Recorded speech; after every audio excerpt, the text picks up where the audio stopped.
খবর দিন ভরে পর অন্যান্য খবরের দিকেও নজর রাখতে হবে। ভবানীপুর হরিমোহন প্রাথমিক বিদ্যালয়, আর সেখানে সেই স্কুলে ভর্তিতে ৮,০০০ টাকা। অভিযোগ প্রধান শিক্ষকের বিরুদ্ধে। এমনটাই অভিযোগ হচ্ছে প্রধান শিক্ষিকার বিরুদ্ধে। বসিরহাটের ভবানীপুর হরিমোহন স্কুলের ঘটনা। সরাসরি চলে যাব, অনুপম সাহা রয়েছে আমার সঙ্গে, অনুপমের সঙ্গে কথা বলবো। অনুপম, প্রথমে জানতে চাইবো যে প্রধান শিক্ষিকার বিরুদ্ধে অভিযোগটা ঠিক কি? দেখো, প্রধান শিক্ষিকার বিরুদ্ধে যে অভিযোগটা করছে মানস কুমার মণ্ডল বলে এক ছাত্রর অভিভাবক। তিনি যেটা অভিযোগ করছে যে তার ছেলেকে যখন ভর্তি করতে যায় তখন তার কাছে টাকা দাবি করা হয় এবং সেই যে টাকার পরিমাণ দাবি করা হয়েছিল সেই টাকা না দিতে পারলেও তাকে ৮,০০০ টাকা দিতে হয়। কিন্তু এই ৮,০০০ টাকার বিনিময়ে কিন্তু কোনো রকম রসিদ বা কোনো রকম রিসিপ্ট কিছুই কিন্তু দেওয়া হয়নি। এবং এরপরে এই যে মানস মণ্ডল, এই মানস মণ্ডলের কাছে কিন্তু সরাসরি কিন্তু একদম তার কাছে কিন্তু যে টাকা চাই, এখানকার যে প্রধান শিক্ষিকা, এই স্কুলের যে প্রধান শিক্ষিকা, সেই প্রধান শিক্ষিকাই কিন্তু টাকাটা চেয়েছিলেন এবং তিনি টাকাটা নিয়েছিলেন। অনুপম, সঙ্গে থাকো, অভিযোগ কি শুনি প্রথমে। আমি যেহেতু বাচ্চাকে বেটার এডুকেশন নিতে এখানে আসছি, তারপর স্কুল থেকে বলা হয় যে আপনি যেহেতু বাইরে থেকে আসছেন আমরা ভর্তি দিতে পারবো না, যদি আপনি এই ওয়ার্ডে ভাড়ায় থাকেন তাহলে আমরা ভর্তি নেব। চলে আসি স্কুলের পাশেই। তারপর তখন আমাকে বলা হয় যে আমার স্কুলে কিছু টাকা দিতে হবে। কী আবার বলে আলমারি দেবেন একটা, আমার পক্ষে দেওয়া সম্ভব হয় না। আমি বললাম কিছু অল্প কিছু দিয়ে মিটিয়ে না। তখন না আপনি ৮,০০০ দেবেন। আমি ৮,০০০ টাকা দিয়েছি, কোনো রসিদ বা এরকম কিছু পাইনি স্কুল তরফ। দেখলাম যে আমার বাচ্চারা ভালো জায়গায় শিক্ষা পাবে, তা যদি এটা হয়তো সিস্টেমে রয়েছে আমি জানি না। আমি এই ব্যাপারটা আমি পুরো দপ্তরের হাতে ছেড়ে দিয়েছি। অনুপম রয়েছে আমার সঙ্গে। অনুপম, আমরা মানস মণ্ডলের বক্তব্য শুনলাম, অভিযোগ শুনলাম, তিনি ৮,০০০ টাকা দিয়েছেন, তিনি কোনো রসিদও পাননি এমনটাও অভিযোগ করলেন, এবং প্রধান শিক্ষিকার বিরুদ্ধে অভিযোগ। তার কি বক্তব্য?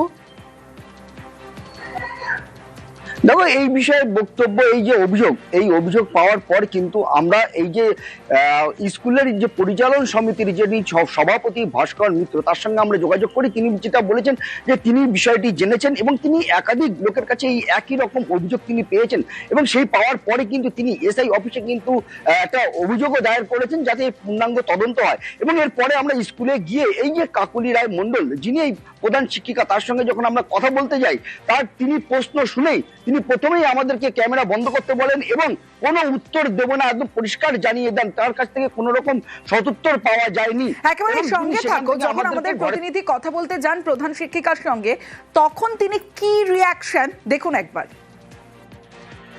মানস কুমার মণ্ডল একজন অভিভাবক, তিনি দাবি করছেন যে আপনি ৮,০০০ টাকা নিয়েছেন। এই নিয়ে কি বলবেন যে তার ছাত্র ভর্তি করার জন্য? হ্যাঁ, আপনি বলুন না, আপনি বলুন।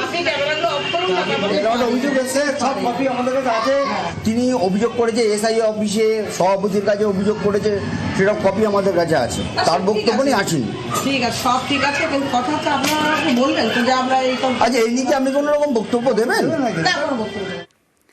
অর্থাৎ ক্যামেরা দেখে মুখ লুকানোর চেষ্টা করলেন প্রধান শিক্ষিকা এবং তিনি সাফ জানিয়ে দিলেন তিনি কোনো মন্তব্য করবেন না। তবে প্রধান শিক্ষিকার বিরুদ্ধে এসআই অফিসে ইতিমধ্যেই অভিযোগ জানানো হয়েছে।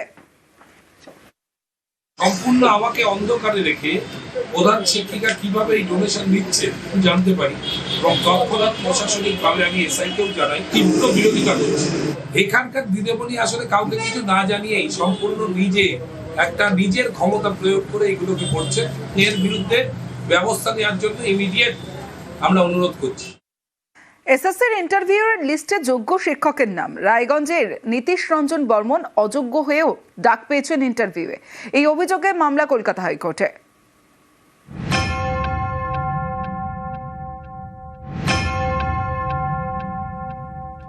আমার স্বামী 2016 সালের এসএসসি টেন্টেড ক্যান্ডিডেট। সুপ্রিম কোর্টে আমরা সকলেই জানি, সুপ্রিম কোর্ট থেকে অর্ডার হয়েছিল যে যে সমস্ত টেন্টেড ক্যান্ডিডেট আছে তারা কেউ পরীক্ষায় বসতে পারবে না। দেখলাম যে ওনার 11-12 ইন্টারভিউতে ওনার নাম আছে বা ডাক পেয়েছেন উনি। সুপ্রিম কোর্টের নির্দেশ মেনে চলছে নিয়োগ প্রক্রিয়া। 11-12 শিক্ষকের চাকরির জন্য ইন্টারভিউয়ের লিস্ট বের করেছে এসএসসি। সেই লিস্টে নাম 20,500 জনের। এই লিস্টে নাম রয়েছে উত্তর দিনাজপুরের রায়গঞ্জের নীতিশ রঞ্জন বর্মনের।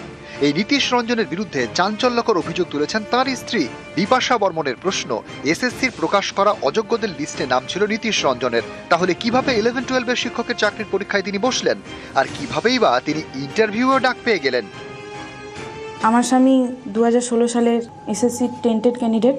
সুপ্রিম কোর্টে আমরা সকলেই জানি, সুপ্রিম কোর্ট থেকে অর্ডার হয়েছিল যে যে সমস্ত টেন্টেড ক্যান্ডিডেট আছে তারা কেউ পরীক্ষায় বসতে পারবে না। দেখলাম যে ওনার 11-12 ইন্টারভিউতে ওনার নাম আছে বা ডাক পেয়েছেন উনি।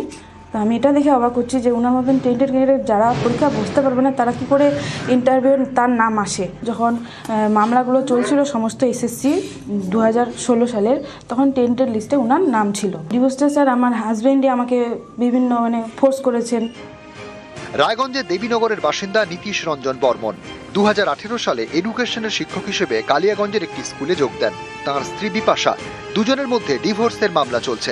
বিপাশা থাকেন রায়গঞ্জেরই বিন্দোলে, আর দেবীনগরে মা বাবার সঙ্গে থাকেন নীতিশ রঞ্জন বর্মন। আমার ছেলে হ্যান্ডিক্যাপ, তো এই নিয়ে পরীক্ষা অ্যাপ্লিকেশন করলো পরীক্ষার জন্য, এডমিট কার্ড পেলো, পরীক্ষা দিল, ভালো রেজাল্ট করলো, যে জন্য ভাই ডাক পেয়েছে। যাবে? হ্যাঁ, যাবে। এসএসসির অযোগ্য শিক্ষকের তালিকায় নাম, তা সত্ত্বেও ইন্টারভিউয়ে ডাকা হয়েছে বলে অভিযোগ। এ নিয়ে মামলা হয়েছে কলকাতা হাইকোর্টে। স্পষ্টত সুপ্রিম কোর্টের নির্দেশ যে কোনো টেন্টেড ক্যান্ডিডেটরা পরীক্ষায় বসবে না। পরীক্ষায় তো বসলোই, উল্টে তাদের নাম ইন্টারভিউ লিস্টে রেখে দেওয়া হলো। তারা যে টেন্টেড তালিকা প্রকাশ করলো তারপরে তারা একবারও যাচাই করেনি, ফলে এই লিস্টটা একেবারে স্বচ্ছ নয়, অস্বচ্ছ লিস্ট। শিক্ষামন্ত্রী ব্রাত্য বসু জানিয়েছেন, নীতিশ রঞ্জন বর্মনের নাম এসএসসির অযোগ্য শিক্ষকদের লিস্টে থাকা সত্ত্বেও তিনি পরীক্ষায় বসেন এবং ইন্টারভিউতে ডাক পেয়েছেন। স্কুল সার্ভিস কমিশন জানিয়েছে যে 3রা এপ্রিল সুপ্রিম কোর্ট যে আদেশনামা দেয় সেখানে বিশেষভাবে সক্ষম প্রার্থীদের ক্ষেত্রে কিছুটা ছাড় দেওয়া হয়েছে। যদিও বিষয়টি নিয়ে আইনজীবীদের সঙ্গে পরামর্শ করা হচ্ছে। অযোগ্য হয়েও কেউ যদি সুযোগ পেয়ে যান তাহলে ভেরিফিকেশন করার সময় অবশ্যই তার নাম বাদ দেওয়া হবে।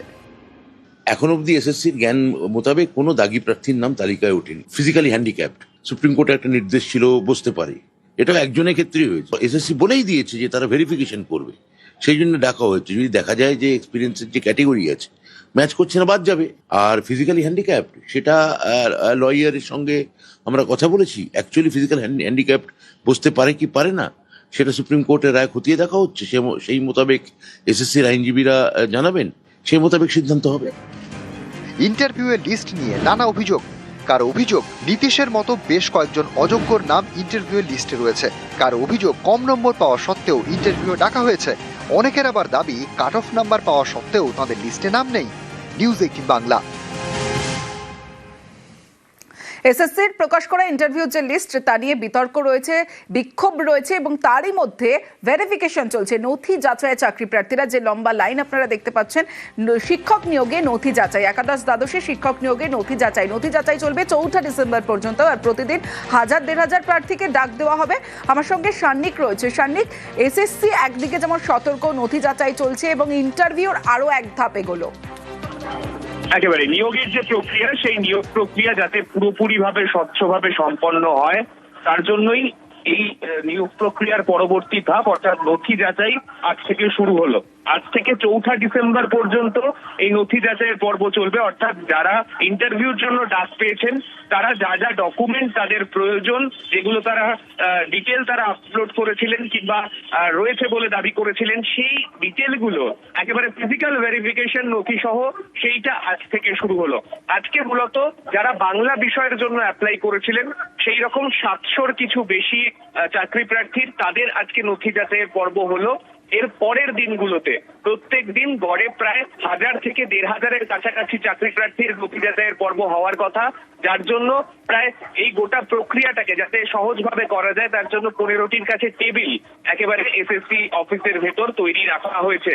প্রত্যেক ক্যান্ডিডেটের জন্য প্রায় 8 থেকে 10 মিনিটের সময় প্রায় বরাদ্দ রাখা হয়েছে। যতক্ষণ তার পুরোপুরি নথি সবকিছু সাবমিট না হচ্ছে বা ভেরিফিকেশন না হচ্ছে ততক্ষণ পর্যন্ত সময় নিয়ে আধিকারিকরা সেই নথিটা বসে তারা যাচাই করছেন। এই গোটা প্রক্রিয়া সম্পন্ন করার পরে 4 তারিখের পরে যাদের নথি যাচাই সফলভাবে হয়ে যাবে তাদেরকে ইন্টারভিউতে ডাকা হবে, তেমনটাই খবর রয়েছে এসএসসি সূত্রে। তমশ্রী। বেশ সান্নিক। এখানে 9টার সময় আসার কথা বলা হয়েছে। আধার কার্ড আছে, ইন্টিমেশন লেটার আছে, আরও অন্যান্য ডকুমেন্ট আছে, ওইখানে ওরা নোট ডাউন করে রেখেছে। আমাদের বক্তব্য হচ্ছে যারা যোগ্য ছিল তারাও থাক, আর ফ্রেশারদেরও তো অবশ্যই অধিকার আছে। একটা পরীক্ষায় বসছে, তাতে তো চাকরি পাওয়া অবশ্যই অগ্রাধিকার আছে। সবাই মিলেমিশে সরকার ভাবুক কী করবে না করবে। 7 বছর ধরে যারা চাকরি করছে তাদেরও তো একটা স্থায়িত্বর একটা ব্যাপার থেকে যায় না। সংখ্যাটা তো এক্সাক্ট আমি জানি না, তো মোটামুটি 380 জনের মতো পোস্ট আছে 1260 হিসেবে বাংলা। না, পেশারা আন্দোলন করছে, করুক, এখন সব কিছু তো আইন নির্ধারণ করবে। নিয়োগ হচ্ছে একটা ক্রাইটেরিয়া, সেখানে একটা গেজেট পাবলিশ হয়েছে, বলা হচ্ছে 60-এ 60, 70-এ 70, এটা একটা ভুল কথা। 10 নম্বরের এই যে একাডেমিক কোয়ালিফিকেশান সেটাও হচ্ছে 10, 8, 6, আর যেটা এক্সপিরিয়েন্স মার্কস সেটা 2, 2, 2, 2 করে। ফলে এটা পুরো ক্রাইটেরিয়া ফুলফিল করেই দ্য কল ফর ভেরিফিকেশন হচ্ছে। ফলে 60-এ 60 পেয়ে 70 করে ডাক পাচ্ছেন, এটা মিথ্যা কথা।